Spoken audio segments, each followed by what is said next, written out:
आज शिवस्वराज्य यात्रेच्या निमित्तानं मुद्दामून आपल्या मुळा परिसरात कोथरूडमध्ये उपस्थित असणारे महाराष्ट्र प्रदेशचे अध्यक्ष आणि राष्ट्रवादी काँग्रेसचे राज्याचे नेते जयंतराव पाटील साहेब, खासदार लंके साहेब, खासदार अमोल कोल्हे साहेब, आमदार भुसारा साहेब, संदीपजी वरपे आणि फाळके तात्या, सर्व सन्माननीय उपस्थित बंधू, सन्माननीय व्यासपीठ उपस्थित बंधू आणि भगिनी, खरं तर पाटील साहेब, खरं तर काल परवा दिवस 2 दिवस इतका पाऊस झाला. 2 दिवसाच्या या मोठ्या पावसाने या ग्राउंडमध्ये गुडघाभर पाणी साचलं होतं. सभा होईल की नाही अशी शंका वाटत होती काल संध्याकाळपर्यंत. हा मांडव रात्रोच्या रात्री उभा केलाय या मांडववाल्यांनी आणि आज इतक्या ह्या हजारोच्या संख्येने मुळा आणि अकोले तालुक्यातील या मतदारसंघातील लोक एक वेगळी आशा घेऊन आपल्या इथं उपस्थित झालेत असं मला वाटतं. या कोथरूड नगरीमध्ये ही मुळा खोऱ्यातील ही ऐतिहासिक सभा होते. आता अनेक वक्त्यांनी सांगितलं, मी त्याच्या तपशिलात जाणार नाही, अतिशय थोडक्यात मी माझं मनोगत ठेवून पुढच्या वक्त्यांचं आपल्याला भाषण ऐकायचंय. शेतकऱ्यांची अतिशय वाईट अवस्था राज्यामध्ये आणि तालुक्यामध्ये काही वेगळी परिस्थिती असं नाही.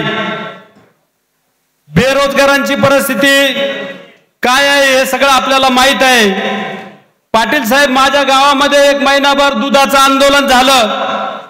आमचे युवक 100च्या पुढे ट्रॅक्टर घेऊन या गावातून गेले, परंतु दुधाला भाव नाही, कांद्याला भाव नाही आणि उद्योगधंद्यांची परवड आता आपण महबूब भाऊंकडून ऐकली.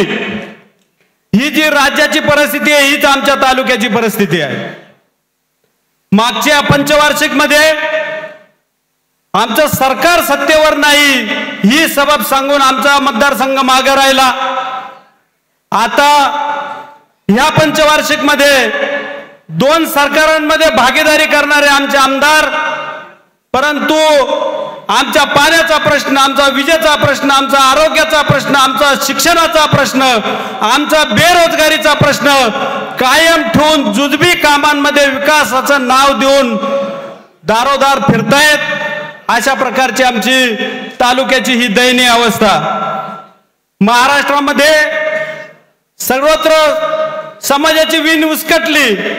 आता महबूब भाईंनी सांगितलं तसं जाती धर्मामध्ये तेढ निर्माण झाली आरक्षणावरून आणि अन्य कारणांवरून.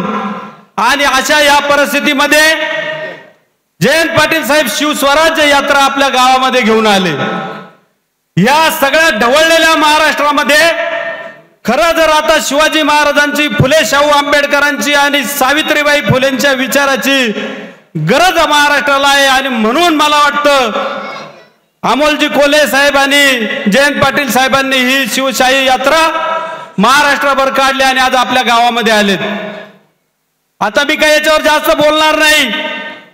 महाराष्ट्राची परिस्थिती सगळ्यांना माहिती आहे आणि महाराष्ट्राने काय निकाल घेतलाय लोकसभेमध्ये दाखवलाय. पुढच्या निवडणुकीमध्ये काय निकाल होणार आहे हेही लोकांनी ठरवलं. ही प्रचंड उपस्थिती राज्यातल्या सगळ्या तालुक्यांमधली परिस्थिती सांगते.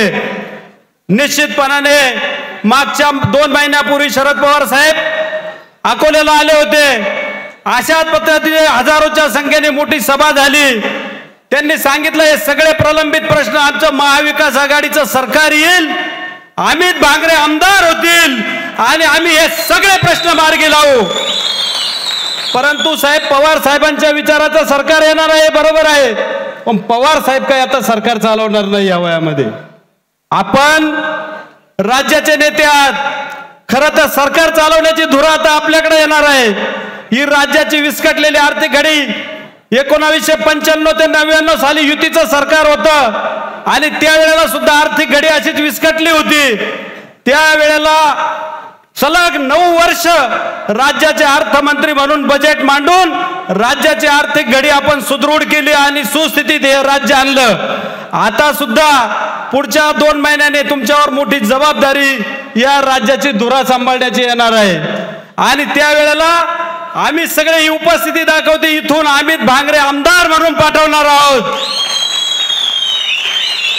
साहेब, आमचा जो आता 10 वर्षाचा बॅकलॉग मागे राहिलाय, सगळ्या बाबतीत मी तपशिलात आम्ही बोलणार नाही, खालच्या सभेमध्ये आम्ही त्याचा उहापोह करू, परंतु आमच्या तालुक्याचा हा 10 वर्षाचा बॅकलॉग अमित भांगरे सारखा सुशिक्षित तरुण, उच्च शिक्षित तरुण, परदेशात शिक्षण घेऊन आलेला तरुण आमच्या या तालुक्याचा 20-25 वर्षाचा विकासाचा आराखडा तयार करतील या मतदारसंघाचा आणि आपल्याकडे घेऊन येतील.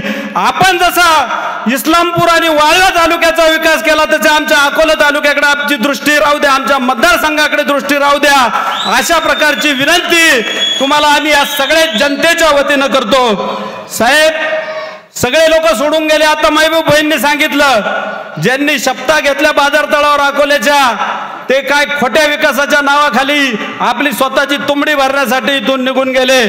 परंतु शरद पवार साहेबांना सोडून गेल्यानंतर सुनीताताई भांगरे आणि अमित भांगरेंनी हा तालुका पिंजून काढला. शरद पवारांचा झेंडा गावोगाव नेला, घरोघर नेला आणि म्हणून ही मोठ्या प्रमाणात आज ही उपस्थिती आपल्याला अकोले आणि कुतुळ परिसरामध्ये दिसते. साहेब, आता अमित भांगरेंनी त्यांचं काम केलंय, लोकांची भूमिका बजावणार आहेत आणि पुढच्या 2 महिन्यामध्ये जेव्हा महाविकास आघाडीचं सरकार येईल, पुढच्या 2 महिन्यामध्ये आमच्या तालुक्याचा आणि मतदारसंघाचा विकासाचा आराखडा तयार झाला पाहिजे आणि जयंत पाटील साहेबांच्या नेतृत्वाखाली त्याची अंमलबजावणी झाली पाहिजे. ही ग्वाही आणि ही आस लावून हे सगळे प्रश्न आम्हाला माहिती आहेत, राज्याची स्थिती माहिती आहेत, नाटकामध्ये आता दाखवलं हे सगळं आम्हाला माहिती आहे. याच्यातला हे पुरोगामी आणि डाव्या चळवळीचा इतिहास असणाऱ्या या तालुक्याला या सगळ्या गोष्टी माहिती आहेत. आम्ही जाणकार लोक आहोत. फक्त आता हे प्रश्न आमचे भाषणावर संपले नाही पाहिजे, आमचे प्रश्न हे शेवटपर्यंत जाऊन सुटले पाहिजे. आपला इतिहास तसा आहे आणि म्हणून आमच्या सगळ्या मतदारसंघातल्या जनतेच्या वतीने आपणाला विनंती करतो, अमित भांगरे आमदार झाले तर आपणही राज्याची धुरा सांभाळणार आहात. आमचे सगळे प्रश्न मार्गी लावण्यासाठी आपण कटिबद्ध व्हा. ही सगळी जनता आपल्या मागे निश्चितपणाने पवार साहेबांच्या विचाराने राहील, अशा प्रकारची ग्वाही देतो आणि थांबतो. धन्यवाद. आला रे आला मान्सून सेल आला. आता कोणत्याही खरेदीवर 20 ते 50% बचत. सेल महाबचत महोत्सव Shri Swami Samarth cloth and matching centre मध्ये सुरू. जेंट्स टी शर्ट ₹99 पासून पुढे, परकर ₹55 पासून पुढे, ब्लँकेट ₹89 पासून पुढे, डॉलर लेगिन ₹260 फक्त, रेमंड सुटिंग 50% सूट. तसेच मेन्स फॉर्मल पॅन्ट 2 खरेदी करा आणि मिळवा 1 पॅन्ट मोफत. मेन्स फॉर्मल शर्ट 1 खरेदी करा आणि मिळवा 1 शर्ट मोफत. झील रेनवेअर 20% सूट, जॉकी इनरवेअर 15% सूट. तसंच इतरही खरेदीवर 20 ते 50% भव्य सूट. ही ऑफर मर्यादित कालावधीसाठी सुरू. अजून बरेच काही. या, पहा, खात्री करा आणि खरेदीचा मनमुराद आनंद घ्या. आमचा पत्ता Shri Swami Samarth cloth and matching centre, शाखा नंबर 1, अगस्ती कॉम्प्लेक्स, 2रा मजला, बाजारतळ, अकोले. शाखा नंबर 2, होलसेल साडी विभाग, भिंगारे गोडाऊन शेजारी, कचेरी रोड परिसर, अकोले. संपर्क 75 88 51 31 33.